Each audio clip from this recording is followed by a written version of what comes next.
इसलिए मैंने आपसे रिक्वेस्ट की थी भाई रिकॉर्डिंग देख लेना, ठीक है। नहीं देखी होगी, नहीं पढ़ा होगा लास्ट क्लास में, तो आपको नहीं समझ में आने वाला बहुत ज्यादा, ठीक है। मैं एक बार जरा रिवाइज थोड़ा सा करा दूं, क्योंकि बहुत सारे बच्चे नहीं आए थे लास्ट क्लास में भी, और आज भी नहीं आए, ठीक है। मैंने सबसे पहले बताया था मॉलिक्यूलर फोर्स। दो मॉलिक्यूल्स के बीच में लगने वाले फोर्स को हम क्या कहते हैं? मॉलिक्यूलर फोर्स कहते हैं। मॉलिक्यूलर फोर्स दो टाइप के होते हैं, एक होता है एडहेसिव, दूसरा होता है कोहेसिव। एडहेसिव फोर्स वो होता है जो डिफरेंट मॉलिक्यूल्स के बीच में लगता है, अलग अलग सब्सटेंस के मॉलिक्यूल्स के बीच में जो फोर्स लगता है उसको हम एडहेसिव कहते हैं, ठीक है। एग्जांपल के तौर पर इंक और पेपर के मॉलिक्यूल्स के बीच में लगने वाला पेपर और फोर्स जो होता है वो एडहेसिव फोर्स कहलाता है। कोहेसिव फोर्स क्या होता है? जो सेम टाइप के मॉलिक्यूल्स के बीच में लगता है, जैसे मरकरी और मरकरी के मॉलिक्यूल्स के बीच में जो फोर्स लग रहा है, या वाटर और वाटर के मॉलिक्यूल्स के बीच में जो फोर्स लग रहा है, कुर्सी के मॉलिक्यूल्स के बीच में जो आपस में फोर्स लग रहा है, ये सारे के सारे फोर्स कैसे? कोहेसिव। इस कोहेसिव फोर्स की वजह से कोई भी बॉडी अपनी स्ट्रक्चर में मेंटेन रख पाती है अपने आप को, ठीक है। फिर मैंने आपको बताया था एक सरफेस फिल्म होती है। अच्छा, कुछ और भी आ जाए, जैसे मॉलिक्यूलर रेंज। आगे आ जा, आगे बढ़ जा। मॉलिक्यूलर रेंज क्या होती है? तो एक मॉलिक्यूल दूसरे मॉलिक्यूल को जितने मैक्सिमम डिस्टेंस तक खींच पाता है, जिस मैक्सिमम डिस्टेंस तक एक मॉलिक्यूल दूसरे मॉलिक्यूल के ऊपर फोर्स लगा पाता है, उसे क्या कहते हैं? मॉलिक्यूलर रेंज कहते हैं। क्या कहते हैं? अच्छा, उस मॉलिक्यूलर रेंज के अंदर आने वाले सारे मॉलिक्यूल को खींचते ही खींचता है, लेकिन लास्ट तक वहां तक भी खींचता है, मॉलिक्यूलर रेंज तक। अगर किसी की मॉलिक्यूलर रेंज, एग्जांपल दे रहा हूं मैं आपको, 3 मीटर है, तो 3 मीटर तक दूसरे मॉलिक्यूल को मैक्सिमम खींच सकता है, बाकी 3 मीटर से कम वाले मॉलिक्यूल को भी क्या करेगा? खींचेगा। अच्छा, उस मॉलिक्यूलर रेंज को रेडियस लेकर के हम एक स्फीयर खींचते हैं, क्या कहते हैं? तो उस स्फीयर के अंदर आने वाले और उस मॉलिक्यूल को सेंटर पे रख रहे हैं जो खींच रहा बाकी और मॉलिक्यूल्स को। तो मैंने उस मॉलिक्यूल को कहां पे रखा? सेंटर पर, और उसकी रेंज को क्या ले लिया? रेडियस की तरह, और क्या खींच दिया? एक स्फीयर। तो वो जो स्फीयर रहेगा, उस स्फीयर के अंदर आने वाले सारे मॉलिक्यूल्स को वो क्या करेगा? जो सेंटर पर रखा मॉलिक्यूल है वो खींचेगा। उस मॉलिक्यूल्स का जो स्फीयर बना हुआ है, जो स्फीयर बना हुआ है उसको, उस मॉलिक्यूल का जो सेंटर पे रखा हुआ है उसको हम कहते हैं उसका स्फीयर ऑफ इन्फ्लुएंस। क्या कहते हैं उसे? ठीक है। अच्छा, वो जो सेंटर पे जो मॉलिक्यूल है उसके पास, उसके ऊपर नेट फोर्स की वैल्यू क्या होती है? 0 होती है, अगर उसका upper half sphere of influence का और लोअर हाफ दोनों क्या होते हैं? कंप्लीटली फिल होते हैं। यानी अपर हाफ में जो स्फीयर ऑफ इन्फ्लुएंस बना हुआ है, ये स्फीयर ऑफ इन्फ्लुएंस है, ये वो मॉलिक्यूल है जो बाकी मॉलिक्यूल्स को खींच रहा है। तो ये क्या है? अपर हाफ है, और ये क्या है? लोअर हाफ है। अगर अपर हाफ और लोअर हाफ में मॉलिक्यूल्स की संख्या सेम होगी तो इसके ऊपर लगने वाला नेट फोर्स क्या होगा? 0 होगा। लेकिन अगर लोअर हाफ में कम है, अपर हाफ में ज्यादा, तो फोर्स कहां लगेगा? इसके ऊपर, ऊपर की तरफ। और अगर लोअर हाफ में ज्यादा है, अपर हाफ में कम है, तो फोर्स कहां लगेगा? नीचे की तरफ, ठीक है। और ऐसे मॉलिक्यूल्स जिनके ऊपर फोर्स लगता है ऊपर या नीचे, तो ऐसे मॉलिक्यूल्स को हम क्या कहते हैं? Unstable molecule. क्या कहते हैं इन्हें? ऐसे मॉलिक्यूल्स की एनर्जी क्या होती है? काफी ज्यादा होती है, ठीक है। आगे बढ़ते हैं। फिर मैंने बताया था आपको सरफेस फिल्म, क्या बनाया था? तो लिक्विड के जो टॉप के मॉलिक्यूल्स होते हैं, टॉप लेयर के मॉलिक्यूल होते हैं, इसे फ्री सरफेस कहते हैं। अब फ्री सरफेस का मतलब होता है वो सरफेस जो एयर के क्या हो भैया? कांटेक्ट में हो। वो सरफेस देखो, जब आप ग्लास में पानी रखते हो तो नीचे तो पानी होता है और ऊपर क्या होता है? एयर होती है। तो जो सरफेस एयर के कांटेक्ट में होती है उसको हम कहते हैं फ्री सरफेस। और इस फ्री सरफेस पे जितने भी मॉलिक्यूल्स होते हैं, सबका अपर हाफ क्या होता है? खाली होता है। सबका अपर हाफ क्या होता है? और लोअर हाफ भरा होता है। दिख रहा है ना आपको? नीचे तो मॉलिक्यूल है पानी के, लेकिन अपर हाफ में कुछ है नहीं। तो ऐसे मॉलिक्यूल्स के ऊपर नीचे की तरफ बहुत ज्यादा फोर्स लगता है, नीचे की तरफ बहुत ज्यादा फोर्स लगता है। अब जो फोर्स जहां पे ज्यादा लगता है वहां की एनर्जी भी क्या होती है? तो सरफेस की एनर्जी सबसे ज्यादा होती है। अब सरफेस की एनर्जी सबसे ज्यादा होगी तो स्टेबिलिटी क्या होगी? सबसे कम होगी। तो अपनी स्टेबिलिटी को बढ़ाने के लिए ऐसे मॉलिक्यूल क्या करते हैं? नीचे की तरफ जाने का प्रयास करते हैं। इस चक्कर में क्या होता है? अपर लेयर पे क्या लगता है? खिंचाव लगता है। क्या लगता है? चारों ओर से खिंचाव लगता है। उस खिंचाव पर यूनिट लेंथ को, ये कुल फोर्स कितना लग रहा है? एफ। यहां से यहां तक में जो मॉलिक्यूल नीचे की तरफ फोर्स लगा रहे हो कितना लग रहा है? एफ। वो क्या किसके प्रोपोर्शनल होता है? इस लेंथ के। जितनी बड़ी लेंथ लोगे उतना ही ज्यादा क्या लगेगा? फोर्स लगेगा। तो फोर्स डायरेक्टली क्या था? लेंथ था। तो फोर्स इक्वल्स टू में एक कांस्टेंट लगाते हैं, ठीक है, सिग्मा एल। तो सिग्मा को क्या कहते हैं भैया? Surface tension. क्या कहते हैं इसे? Surface tension. और सरफेस टेंशन हमेशा उसी सरफेस पे लगता है जो एयर के कांटेक्ट में होती है। जो सरफेस एयर के कांटेक्ट में नहीं होती या जो सरफेस फ्री नहीं है, वहां पर सरफेस टेंशन की वैल्यू क्या होती है? 0 होती है। समझ गए भैया? फिर मैंने बताया था आपको molecular theory of surface tension. बिल्कुल सेम वही लॉजिक है कि अगर मॉलिक्यूल का अपर हाफ और लोअर हाफ पूरी तरीके से भरा हुआ है, तो उसके ऊपर नेट फोर्स क्या लगेगा, जीरो। वो मॉलिक्यूल के ऊपर नेट फोर्स जीरो आएगा, उसकी एनर्जी भी क्या होगी, जीरो। वो मॉलिक्यूल क्या हाईली स्टेबल है, उसको कुछ करने की आवश्यकता नहीं है, उसके ऊपर सरफेस टेंशन नहीं लगेगा। लेकिन जो मॉलिक्यूल के ऊपर फोर्स लग रहा है, जो मॉलिक्यूल के ऊपर, कौन से मॉलिक्यूल के ऊपर फोर्स लगता है, जो सरफेस पे रहते हैं, जो जो फ्री सरफेस के पास में है या जो फ्री सरफेस पे है, उन पे क्या लगता है, सरफेस टेंशन। क्योंकि उनके ऊपर नीचे की तरफ क्या लगता है, फोर्स लगता है।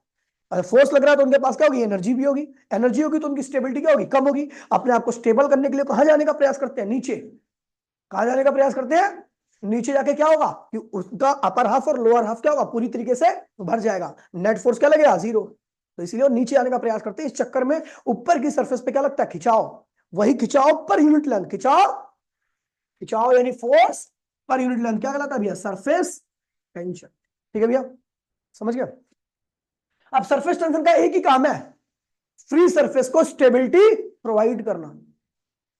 अब क्या करता है सरफेस टेंशन, चारों ओर से खिंचाव लगाता है। मान लीजिए मैंने आपने पानी की ड्रॉप को देखा होगा, वो हमेशा स्फेरिकल होती है। रीजन बड़ा सिंपल सा है, पता क्यों, क्योंकि आपको बता दूं, गिवन वॉल्यूम के लिए आप कोई भी वॉल्यूम ले लो, चाहे 1 मीटर क्यूब ले लो, चाहे 10 मीटर क्यूब ले लो, उनका अलग अलग स्ट्रक्चर बनाओ, आप देखोगे उन स्ट्रक्चर्स में से सबसे कम जो सरफेस एरिया कैरी करता है वो कौन करता है, स्फीयर। कौन करता है, तो हर चीज क्या करती है, खुद को स्फीयर बनाती है। अब स्फीयर क्यों बनाती है, सुन लीजिए, इस बात को भी ध्यान दीजिए, मैंने बता रखा है, दोबारा बता रखा हूं मैं, ठीक है। अब क्या होता है कि जब भैया फ्री सरफेस होती है लिक्विड की, जैसी वो एयर के कांटेक्ट में आती है, चारों ओर से फ्री हो जाती है, चारों ओर से एयर के कांटेक्ट में होती है ना। अगर पानी को मैंने ऐसे छोड़ दिया और वो नीचे गिरने लगा, तो उसका हर एक पॉइंट क्या होगा, एयर के कांटेक्ट में होगा, यानी हर एक पॉइंट पर क्या लगेगा, सरफेस टेंशन। और जैसे हर एक पॉइंट पर सरफेस टेंशन लगना चालू होता है, फोर्स ही तो है सरफेस टेंशन। लड्डू बनाने के लिए आप चारों ओर से फोर्स लगाते हो, एक साइड से फोर्स लगाते हो, चारों ओर से फोर्स लगता है। अब वो फोर्स चारों ओर से लगने लगता है लिक्विड के, और जैसे चारों ओर से फोर्स लगना चालू होता है तो शेप कैसी होती है, स्फेरिकल। और जैसे स्फीयर बनता है, सरफेस एरिया क्या होता है, मिनिमम। सरफेस एरिया मिनिमम, तो सरफेस पे मॉलिक्यूल भी क्या होंगे, मिनिमम। और जब सरफेस पे मॉलिक्यूल कम रहेंगे तो सरफेस की एनर्जी भी क्या रहेगी, कम। और जब सरफेस पे मॉलिक्यूल कम रहेंगे, एनर्जी कम रहेगी, तो सरफेस की स्टेबिलिटी क्या रहेगी, ज्यादा। इसीलिए कोई भी फ्री सरफेस लिक्विड की हमेशा क्या एक्वायर करती है, स्फेरिकल शेप। समझ गया भैया, ये मैंने लास्ट क्लास में आपको बता रखा था, ठीक है। अभी जो आज कर रहे हैं हम, ठीक है, आज भी बहुत इंपॉर्टेंट टॉपिक है आपका, आज कुछ ज्यादा इंपॉर्टेंट है, ठीक है। भाई प्लीज बोलिए मत कोई भी। अगर आप देखो, आपने देखा कि सरफेस टेंशन करता क्या है, एक ही काम है सरफेस टेंशन का, सरफेस एरिया कम करना। सरफेस एरिया कम करके क्या करता है, सरफेस पे मॉलिक्यूल की संख्या क्या करता है। अब देखो ना, सरफेस एरिया कम करने से सरफेस का मॉलिक्यूल कम कैसे हो जाता है, भी सुन लीजिए। 50 गज का प्लॉट है, 1000 गज का प्लॉट है, ज्यादा बंदे कहाँ रह सकते हैं, ऑब्वियस सी बात है भैया, जब एरिया ज्यादा रहेगा तो बंदे भी क्या रहेंगे, ज्यादा रहेंगे। ऐसे सरफेस एरिया ज्यादा रहता तो सरफेस में मॉलिक्यूल क्या होंगे, ज्यादा होंगे। और जब मॉलिक्यूल सरफेस पे ज्यादा होंगे तो सरफेस की एनर्जी भी क्या होगी, ज्यादा होगी। इसीलिए सरफेस टेंशन क्या करता है, सरफेस एरिया को क्या करता है, कम कर देता है। खड़ा हो जा, खड़ा हो जा, बहुत दिक्कत हो रही है, इधर बैठ।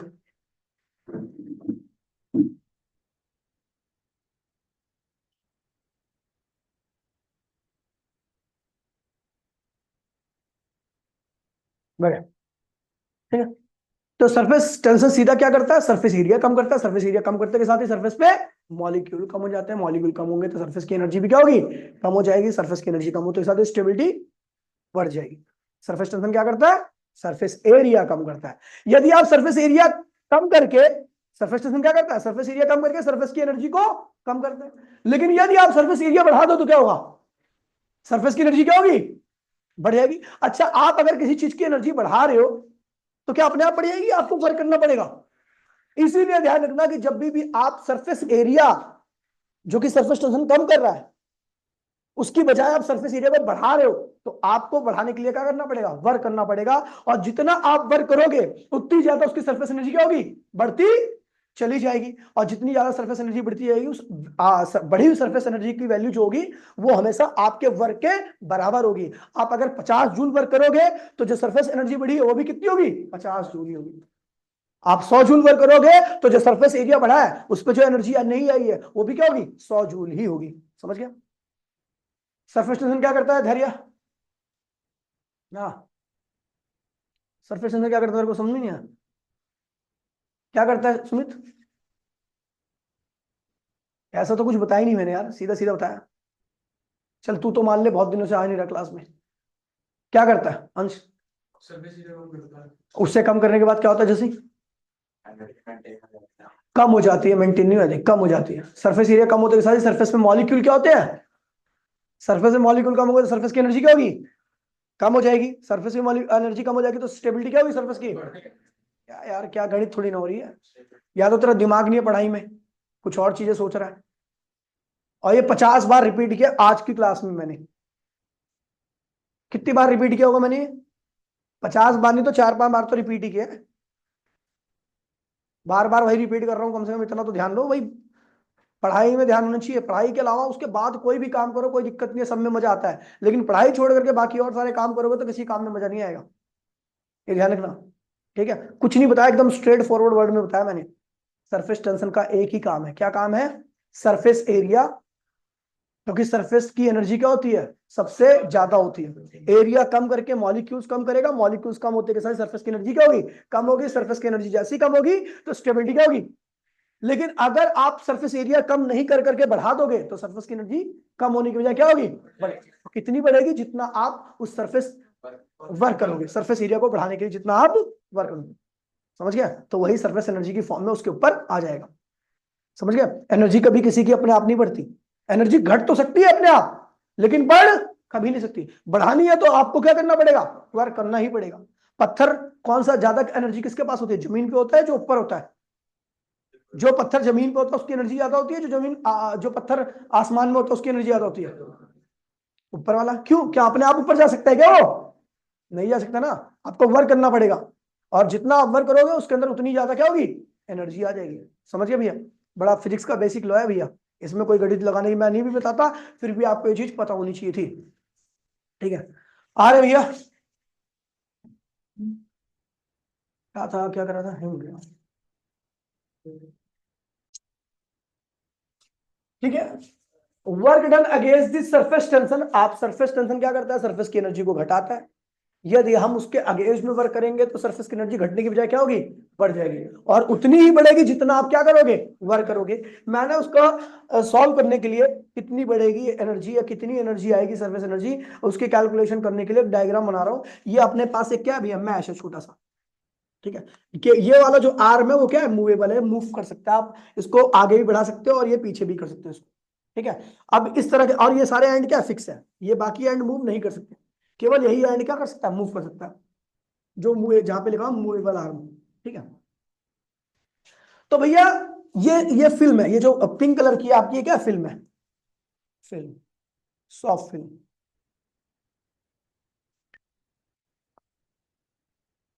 सॉफ्ट फिल्म, साबुन की फिल्म है। ठीक है भैया, अभी हमने क्या किया मुझे पता है। और एक बात ध्यान रखना, सरफेस टेंशन उसी आर्म पर लगता है जहां से वो सरफेस एरिया को क्या करता है? कम कर सकता है। तो आपको पता है ये वाला आर्म मूव नहीं कर सकता, तो इसलिए सरफेस टेंशन यहां पर नहीं लगा रहा मैं। ये वाला आर्म भी मूव नहीं कर सकता, इसलिए सरफेस टेंशन यहां पर भी नहीं लग रहा। ये वाला आर्म भी नहीं मूव कर सकता, इसलिए सरफेस टेंशन यहां पर भी नहीं लग रहा। ये वाला आर्म तो मूव कर सकता है ना, तो सरफेस टेंशन यहां पर लगेगा। और किस डायरेक्शन में लगेगा बताओ? लेफ्ट में या राइट में? सरदार जी आप बताओ, लेफ्ट में लगेगा या राइट में लगेगा सरफेस टेंशन? जो मैं जिससे पूछ रहा हूं बेटा वही बताएगा। क्यों? हाँ यही है, सरफेस टेंशन उसी डायरेक्शन में लगता है जिस डायरेक्शन में सरफेस एरिया को कम कर सकता है। तो यहां पर आपका किस डायरेक्शन में लगेगा? लेफ्ट साइड में, क्योंकि लेफ्ट साइड में ही उसके एरिया को कम किया जा सकता है। तो भैया लग गया ये सरफेस टेंशन। समझ गए बेटा? Force due to surface tension. अच्छा, इस आर्म की लंबाई मैं बता देता हूं आपको। ठीक है, ठीक है, इस यहां से यहां तक की लंबाई क्या एल है, तो यहां से यहां तक की लंबाई को मैंने एक्स लिखा है। ठीक है, फोर्स ड्यू टू, अच्छा इसकी भी लंबाई क्या होगी आपको पता ही है, एल ही होगी, है ना, एल ही होगी ना। सरफेस टेंशन इधर लग रहा है, ये सरफेस एरिया को कम कर रहा है, सरफेस एनर्जी को भी क्या कर रहा है? कम कर रहा है। मैं चाहता हूं बढ़ा दूं, तो मैं कहां फोर्स लगाऊं? राइट में, इसी के अगेंस्ट में। उस फोर्स को हम क्या कहते हैं बेटा? External force. क्या कहते हैं उसे? External force. ये लगा दिया मैंने, एक्सटर्नल फोर्स। अच्छा, इस आपको फिजिक्स में मैंने बड़ा सिंपल सी बात बताई है कि एक्सटर्नल फोर्स हमेशा क्या होता है? अपोजिट होता है। जो एक्सटर्नल फोर्स के अगेंस्ट में लग रहा होता है, बराबर होता है और अपोजिट होता है। यानी ये एक्सटर्नल, देखो ऐसे, ऐसा क्यों होता है सुन लीजिए। अगर ये 10 न्यूटन का लग रहा है तो इसको भी मेरे को 10 न्यूटन का लगाना पड़ेगा। क्योंकि मैं लगाता हूं इसको 11 भी सकता हूं, 12 भी सकता हूं, 13 भी सकता हूं, लेकिन यहां पर कैलकुलेशन नहीं हो पाएगी। तो इसलिए आप सर्टेन अमाउंट का वर्क लेने के लिए आप क्या करते हो कि जितनी इसकी वैल्यू होती है उतनी क्या करते हो, इसकी भी लेते हो। समझ गया बेटा? मैंने आपको खैर इसका रीजन पहले बताया था। तो ये एक्सटर्नल फोर्स कितना होगा, force due to surface tension. ठीक है, चलो आप चलो यहाँ पे साइड में लिखता हूं मैं। Now force due to surface tension. आपको बताया था मैंने, सरफेस टेंशन लगता है कहां पर है, फ्री सरफेस पर। कहां पर लगता है? फ्री सरफेस क्या होती है, जो एयर के कांटेक्ट में हो। अगर ये फिल्म है तो उसकी कितनी सरफेस एयर के कांटेक्ट में होगी, एक जो आपको आगे की तरफ दिख रही है और एक पीछे की तरफ। यानी यहां पर सरफेस टेंशन एक जगह से नहीं, दो दो जगह से लगेगी। ऐसी अगर तीन सरफेस एयर के कांटेक्ट में जाएंगे तो कितनी जगह से लगेगा, तीन जगह से। पानी की ड्रॉप देखिए, ड्रॉप के बाहर ही एयर होती है, अंदर क्या होता है, पानी होता है। तो वहां पर कितनी सरफेस से लगेगा सरफेस टेंशन, एक से, क्योंकि बाहर वाली सरफेस से ही लगेगा, अंदर वाली में क्या है, पानी। बबल देखा, बबल जो सोप बबल होता है, सोप बबल के अंदर भी एयर होती है, बाहर भी एयर होती है। तो कहा कितनी जगह से लगेगा सरफेस टेंशन, क्लियर है भैया? ये ध्यान रखना। तो भैया now force due to surface tension, तो आपको पता भी है सरफेस, अच्छा इस मटेरियल का जो ये मटेरियल है ना फिल्म, इसका जो सरफेस टेंशन हो क्या, सिग्मा। सरफेस टेंशन कितना है, सिग्मा। तो आपको पता सिग्मा क्या होता है, यहां पर 2 सिग्मा लगेगा, क्योंकि दो सरफेस एयर के क्या है, क्वांटम में। वो किसके बराबर होगा, सरफेस टेंशन अपॉन में लेंथ।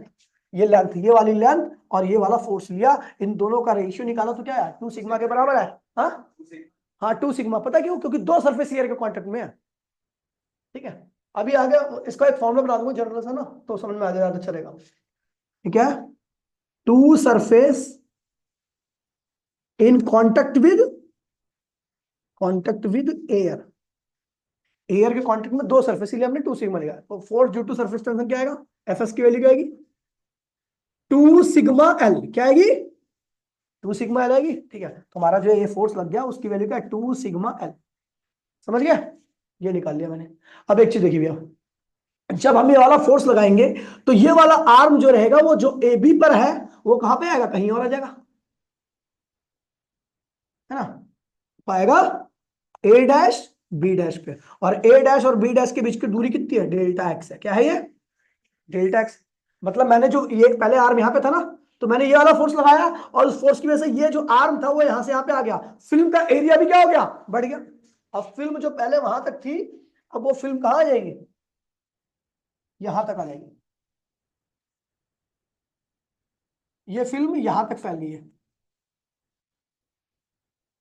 ये फिल्म यहां तक फैल गई है, फैल गई है। सरफेस एरिया फिल्म का क्या हो गया, बड़ा हो गया। सरफेस एरिया बड़ा हो गया तो भाई ये सरफेस की एनर्जी भी क्या होगी, बढ़ेगी। तो एनर्जी किसके बराबर रहेगी, जो हमने वर्क किया, जो हमने वर्क किया। तो भैया देखिए, आप देखिए, ठीक है, जो एरिया बढ़ा है, अच्छा इस जो एरिया बढ़ा है, increase in area, increase in area due to external external force की वजह से जो एरिया इंक्रीज हुआ उसको मैं क्या लिख रहा हूं, डेल्टा है। अच्छा, एक तरीका और है आपका, जो इंक्रीज एरिया हुआ है उसको निकालने का। क्या करो, ये एरिया आपको पता होगा, ये एरिया आपको पता होगा, इस एरिया में से ये एरिया माइनस कर दो तो इंक्रीज इन एरिया आ गया। लेकिन एक तरीका और है अपने पास। क्या तरीका है, कि भैया ये लंबाई पता है, ये चौड़ाई पता है, लंबाई कितनी है एल, चौड़ाई कितनी है डेल्टा एक्स। तो लंबाई गुणे में चौड़ाई क्या होता है, एरिया होता है। तो ये इंक्रीज इन एरिया आ गया। तो वही मैं करूंगा अभी, आपको और आसान तरीका बता देंगे। Increase in area due to external force against the इसके अगेंस्ट में लगाया है, surface tension, against the force of surface tension. कितना इंक्रीज हुआ एरिया, डेल्टा है हुआ, उसकी वैल्यू किसके बराबर होगी भैया बताओ, डेल्टा की जो होगी एल इंटू में डेल्टा एक्स, या final area minus initial area. Final area बोले तो ये वाला एरिया, और इनिशियल एरिया बोले तो ये वाला एरिया। इस वाले एरिया में से अगर ये वाला एरिया माइनस करो तो ये आएगा ना, चेंज इन एरिया। ठीक है, अब हमने लगभग सारी कैलकुलेशन कर ली, अब सारी वैल्यूज को पुट करना है हमें। ठीक है, ठीक है, तो हमने जो वर्क किया उसको निकाल रहे हैं। तो टोटल वर्क,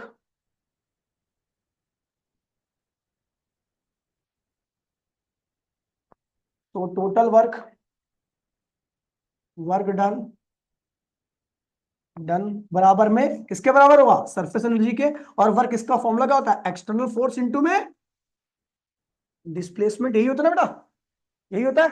अच्छा आप देखो एक्सटर्नल फोर्स कितना लगाया बेटा मैंने, 2 सिग्मा एल, कितना लगाया, 2 सिग्मा एल। और डिस्प्लेसमेंट कितना हो बेटा, डेल्टा एक्स का, एक बार डिस्प्लेसमेंट फोर्स की वजह से यहाँ पे लिख दिया डेल्टा एक्स। तो 2 सिग्मा एल इंटू में डेल्टा एक्स, बेटा एल इंटू में डेल्टा एक्स क्या है, डेल्टा है, एल इंटू में डेल्टा एक्स कितने बराबर है, डेल्टा है, तो हमने क्या लिख दिया, 2 sigma delta A. So surface energy equals to में क्या होगा, 2 sigma A final minus delta A, तो ऐसे ही निकलेगा ना, ठीक है। अच्छा यहां पर 2 क्या है, number of surface, number of surface in contact with air, ठीक है। ये एक तो फॉर्मूला हो गया। अगर मान लीजिए एक सरफेस एयर के कांटेक्ट में होती तो क्या लगता है, एक की दो की जगह पे क्या था एक, 3 सरफेस एयर के कांटेक्ट में होती तो क्या था, तो यहां पर मैं एक फॉर्मूला बना दे रहा हूं, सो जनरल फॉर्मूला, तो सरफेस एनर्जी का एक फॉर्मूला बन गया, एन सिग्मा डेल्टा ए। एन क्या है, number of face in contact with air, ठीक है भैया। ये फॉर्मूला हो गया सरफेस एनर्जी का, जहां पर जितनी सरफेस एयर के कांटेक्ट में होगी एन की वैल्यू उतनी आप क्या करोगे, रख दोगे, ठीक है। चलो एक क्वेश्चन करते हैं बड़ा प्यारा सा।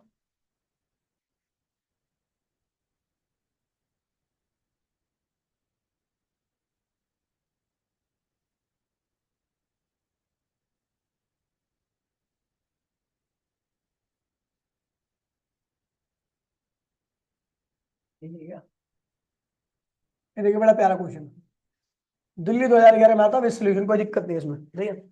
आसान है इसलिए सोल्यूशन नहीं किया मैंने। देखिए कह रहा है एक बबल था जिसकी रेडियस क्या थी, 2 सेंटीमीटर थी, क्या थी, फूंक मार के उसकी रेडियस को हमने क्या कर दिया, 3 सेंटीमीटर कर दिया। अच्छा 2 सेंटीमीटर में सरफेस एरिया क्या होगा इसका, देखिए एक स्पेरिकल शेप होती है ना बबल की, तो स्पेयर का सरफेस एरिया क्या होता है, 4 पाई r स्क्वायर, 4 पाई।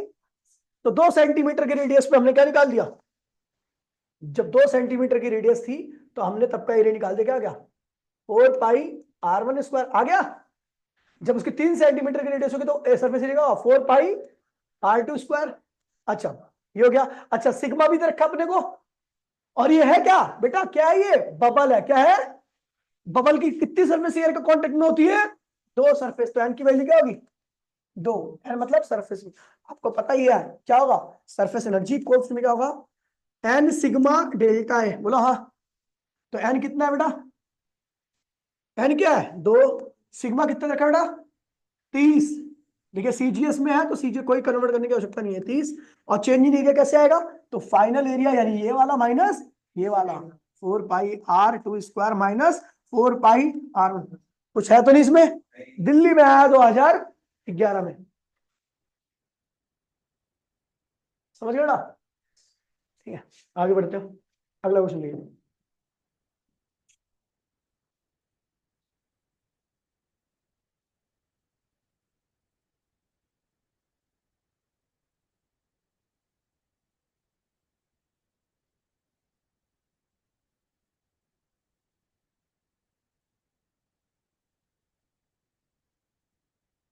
ये है क्या, हाँ ये बहुत बढ़िया क्वेश्चन है, मतलब उससे इससे ऊपर वाले से ही बढ़िया क्वेश्चन है ये।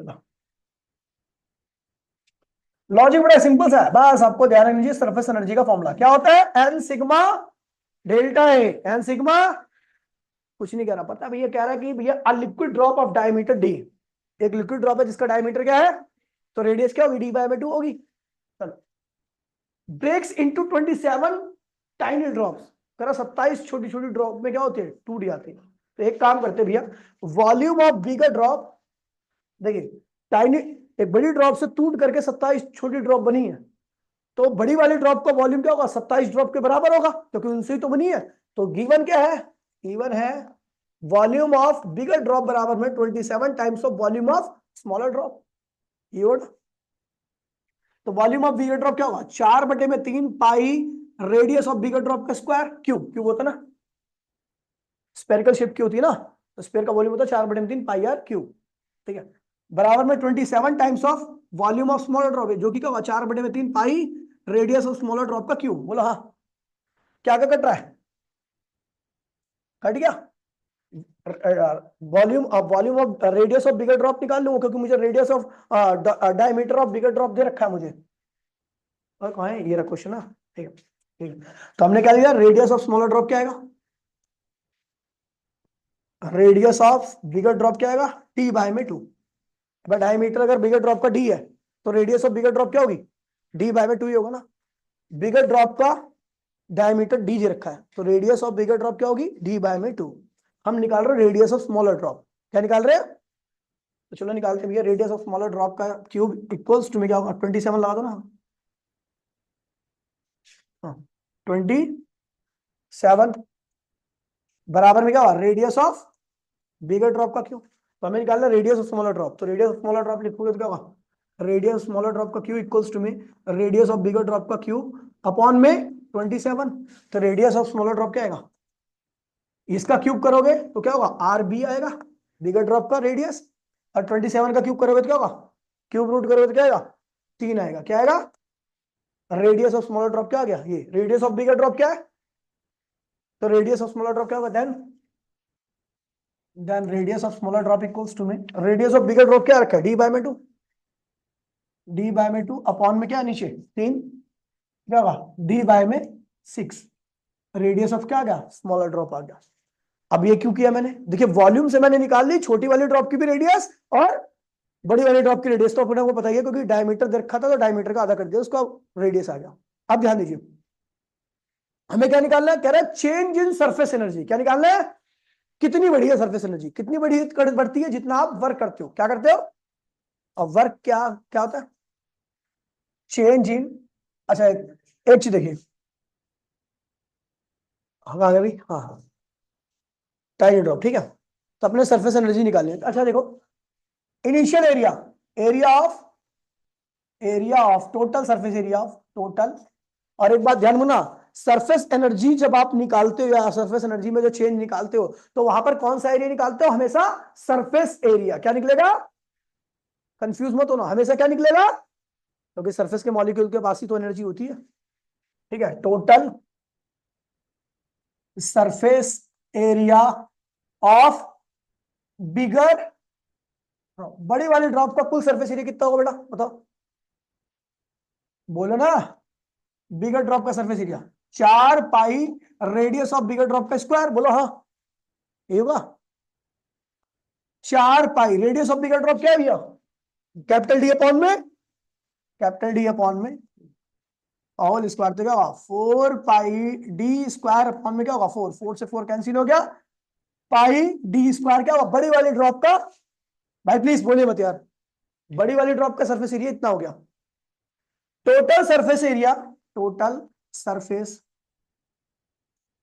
Area of tiny drop 27 tiny drop क्या होगा, टोटल सरफेस एरिया निकाल रहा हूं मैं, टोटल, ठीक है। स्मॉलर ड्रॉप के 27 जो ड्रॉप्स है ना, उनका कुल सरफेस एरिया निकाल रहा हूं, तो इसको इनिशियल कर दो, इसको इनिशियल कर देता हूं, इनिशियल, और इसको क्या करता हूं फाइनल। तो क्या होगा भैया 27 इंटू में एरिया ऑफ स्मॉलर ड्रॉप, देखिए कह रहा है 27 ड्रॉप का कुल सरफेस एरिया कितना होगा, तो मैंने क्या किया 27 गुणे में एक छोटी वाली ड्रॉप का एरिया निकाल लूं, तो 27 छोटी वाली ड्रॉप का एरिया क्या होगा 4 पाई रेडियस ऑफ स्मॉलर ड्रॉप का स्क्वायर, ठीक है। तो 27 4 पाई रेडियस ऑफ स्मॉलर ड्रॉप क्या रखा भैया, डी बाय में 6, डी बाय में 6 का स्क्वायर का डी स्क्वायर अपॉन में 36, डी बाय में 36 होगा, ये काटा पीटी करो, ये क्या हुआ 9 बार गया, और ये कितनी बार गया 3 बार गया, ये क्या हुआ 3 पाई डी स्क्वायर, क्या आ गया, यानी जब वो बड़ी ड्रॉप थी तो उसका एरिया कितना था, इतना था सरफेस एरिया, लेकिन जब 27 छोटी ड्रॉप में कन्वर्ट हुई तो उसका कुल 27 का कुल सरफेस एरिया कितना था 3 पाई डी स्क्वायर। देन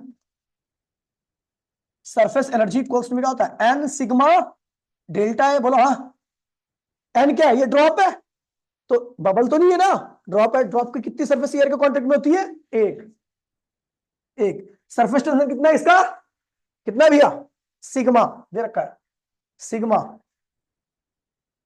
और एरिया कितना चेंज हुआ है, तो पहले बाद में कितना है, पहले कितना एरिया था, पाई डी स्क्वायर, और बाद का कितना और हो गया, तो चेंज कितना आया, 2 पाई डी स्क्वायर, 2 पाई। तो आंसर होगा आपका भैया 2 पाई सिग्मा डी स्क्वायर। ये होगी सरफेस एनर्जी जो बड़ी है, जो सरफेस एनर्जी में क्या हुआ, इंक्रीमेंट आया। ठीक है, समझ गया। अगला टॉपिक है आपका, छोटा सा टॉपिक है, और ये ध्यान रखना, ये टॉपिक बहुत ज्यादा जरूरी है। देखिए नेचर में अपने पास लिक्विड के पास, लिक्विड जो होता है उसके पास 3 सरफेस होती है। पहली सरफेस ऐसी होती है, nature of, nature of surface. पहली ऐसी सरफेस होती है, देखोगे लिक्विड फ्लैट होता है एकदम, पानी एकदम फ्लैट होता है, या फिर ऐसी भी होती है ना, या फिर ऐसी भी होती है ना। ये 3 तरीके की सरफेस होती है। एक तो फ्लैट होता है, दूसरा क्या होता है, अपने एक्चुअल वैल्यू से ऊपर उठा होता है, और एक क्या होता है भैया, नीचे की तरफ ऐसा होता है। देखा ना भाई, कुछ गलत तो नहीं बता रहा, आपके एक्सपीरियंस है, ये एक्सपीरियंस है आपको। ये पानी के अंदर का सीन है, यहाँ पे पानी उठ गया ऊपर, और यहाँ पे पानी क्या हुआ है,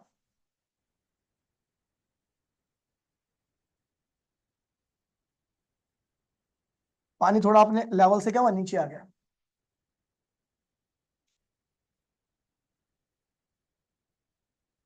देखिए ये पॉइंट ए है, ये पॉइंट बी है,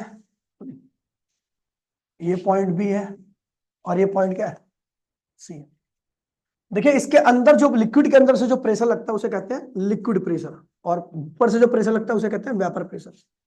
इसके अंदर क्या लग रहा होगा, लिक्विड प्रेशर, यहाँ पे क्या लग रहा होगा, वेपर प्रेशर। यहाँ पर कौन सा प्रेशर होगा, लिक्विड प्रेशर, और ऊपर कौन लग रहा होगा, वेपर प्रेशर। ये 3 सरफेस है। ये क्या है, फ्लैट प्लेन सरफेस। अगर मैं बात करूं प्लेन सरफेस के केस में, प्लेन सरफेस, अगर आपकी प्लेन सरफेस है, प्लेन सरफेस का मतलब क्या हो गया, ये दोनों प्रेशर जो ऊपर, ये कहां लगता है, लिक्विड वेपर प्रेशर कहां लगता है, नीचे की तरफ, और लिक्विड प्रेशर कहां लगता है, ऊपर की तरफ। तो अगर ये फ्लैट है तो इसका मतलब क्या है, कि भैया क्या है, वेपर प्रेशर बराबर में लिक्विड प्रेशर, दोनों प्रेशर की वैल्यू क्या होगी, सेम होगी। समझ गया। अगर आपको देखिए भैया, ये ऊपर लग रहा है और ये क्या लग रहा है, नीचे लग रहा है।